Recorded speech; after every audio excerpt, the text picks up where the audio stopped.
estos y otros temas.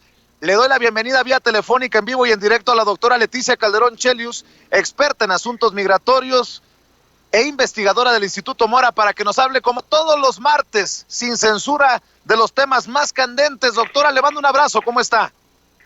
Muy bien, Vicente, escuchándolos y ahí también escuchando que estás acompañado, mando muchos abrazos a todos.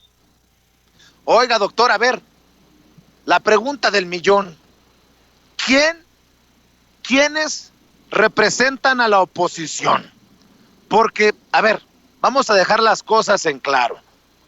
Los Calderón Hinojosa, los Zavala, los Fox, Martita, los aliados que los acompañan, pues pareciera que se ponen el saco ante las reacciones desde la mismísima presidencia en las conferencias de prensa mañaneras. ¿Quién o quiénes representan a la oposición y por qué se generó tantas chilletas ayer? A ver, explíqueme, por favor, doctora, desde su perspectiva.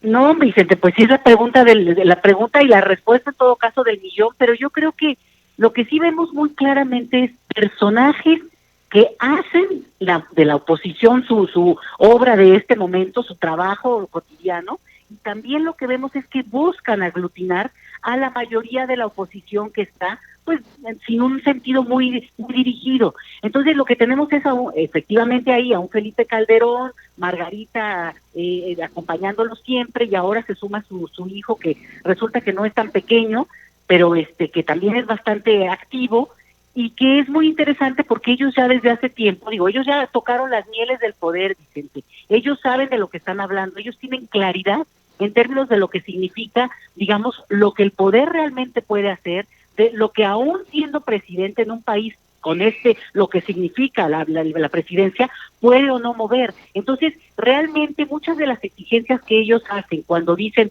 no se ha resuelto esto o lo otro de manera muy inmediata, pues es justamente un golpeteo político, porque ellos sí que saben que hay cosas que llevan un tiempo y que incluso pueden o no hacerse, aun cuando hubieran tenido voluntad de hacerlas.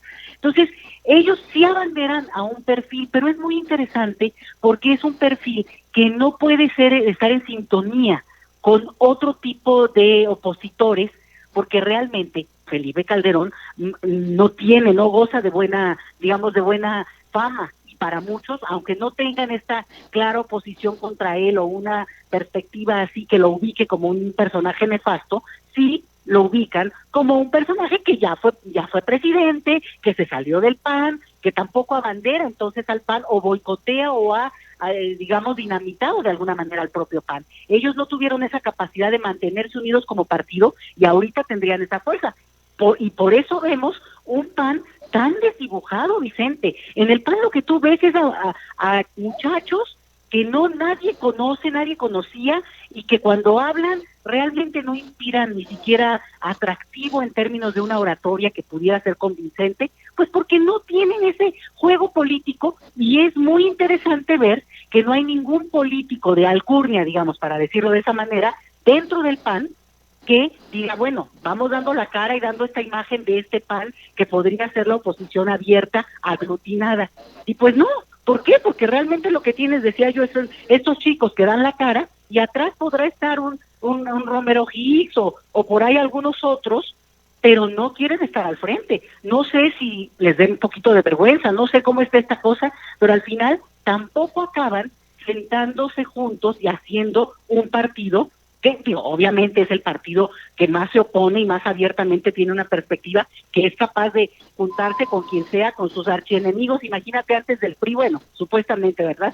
Con el PRD o con el partido que se deje, el verde siempre listo para con quien sea, ¿no? O sea, ya sabemos que ese partido se va a vender al postor que le pague mejor. Pero entonces, lo interesante es que no tenemos una oposición tan evidente, porque de repente hay algunos de estos reflejos. Acuérdate de la propuesta esta de Futuro 21, que se empezó a desdibujar, y también porque uno de sus líderes, el señor Cuadri, bueno, dice cosas que de veras mejor ya no use las redes, porque lo único que hace es evidenciar su posición absolutamente racista, discriminatoria, fuera de contexto mundial, en un mundo que vaya que está cambiando. Entonces, muchas de las cuestiones que él ha subido en redes, lo único que han hecho es ubicarlo a que incluso dentro de la oposición, pues la gente tenga que tomar una distancia, porque pues sí, criticando lo que tú quieras, ¿no? Movilizaciones en otros países, en el caso de Chile, él hizo un comentario, bueno, fatal, porque ni siquiera es entender que en ese país hay una movilización realmente que clama por cambios y digamos, él lo descalifica, pues casi buscando que se mantenga este orden, pues que la Junta Militar, que no se deshizo del todo en ese país, sigue manteniendo de alguna manera. Entonces, lo que tenemos es que son personajes, son focos, pero no acaban de aglutinar porque no tienen propuestas. Porque mira, ahí es donde podríamos decir, a ver, ¿qué propone una oposición perfil Calderón Zavala? Bueno, no sé, algo, pero no lo dicen. ¿Por qué? Porque no lo tienen y porque ellos ya estuvieron, insisto en esto, en el lugar desde donde se pudo haber hecho algo y no lo hicieron y ya no es su tiempo histórico, Vicente. Entonces, por eso no son este grupo que pueda tener esa capacidad y tan es así que al intentarlo con Margarita, ella solita se desinfló, se salió de la contienda, nos costó a los mexicanos el que haya estado ahí, y al final de cuentas, pues ni siquiera pudo jugar en ese nivel. Entonces, lo que sí tenemos es que hacen mucho ruido, no es que esté mal, pero por las figuras que son, pues generan un ruido de repente muy agresivo, y bueno, ahora con este escándalo que traen de los bots o no los bots, pues bueno, se personaliza mucho y no podemos negar una cosa, la política también es de pugnas o digamos historias personalizadas, y ahí obviamente pues seguro López Obrador y Felipe Calderón tienen una deuda pendiente que la historia le está poniendo en un lugar. Oiga, doctora,